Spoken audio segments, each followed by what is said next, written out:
question of the day. What does it take for the practitioners who are prescribing these medicines to listen to the fucking patients? And I thought about that, and particularly when it came down to some of the individual people that were working with me. There were some beautiful people, and I don't fault them, because if they could, they probably would. They would. It's not the people. They're in the It's not the confines of what they're capable of doing. They're incredible And people. I bet there were people that would love to say, here's your cannabis, here's how you use it, go home and get a good night's sleep, if they could, but they can't. That's right. Because it's the machine that they fall under, that they're bound, their hands are tied. That's right. That's right. They're not, and I'm glad you clarified that, because it's not the people. Those people are incredible, right? They chose that path to be the healers, to be that. They're taught. They're taught. Yeah, or they have rules. For a long time. They're bound by rules and regulations too. That's right. Yeah. Yeah, and so as the national community continues to push the real evidence that cannabis actually is a medicine, and they've shoved it down for a long time.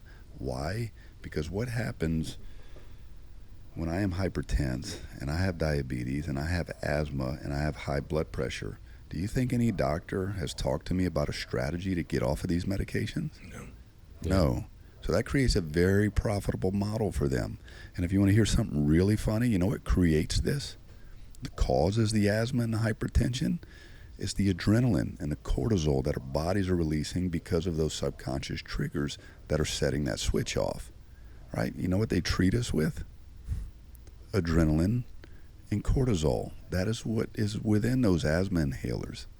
It's absolutely insane. It makes no sense. Yeah. And so you never get off the hamster wheel, Right. ever. But it's profitable. And those profitable dollars are what sit and are dumped into the lobbying efforts that control the policies that are created that either allow or prevent access to natural plant medicines to use as a medicine.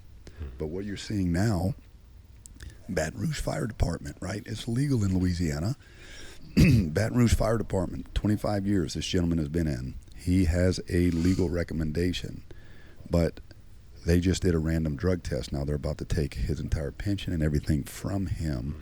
We're still dealing with this stupid bullshit. Yeah. He is forced to take the pharmaceuticals.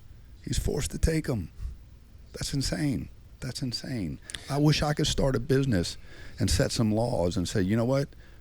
You have to do this. I don't care what you think. You're going to pay me to do this. There's a lot of really incredible veterans who are in those organizations too that can't access this medicine, Right. Yeah. who have done the right thing. Yeah. And They're being I restricted. was on that. That's where I was. I was a veteran that went into a government job.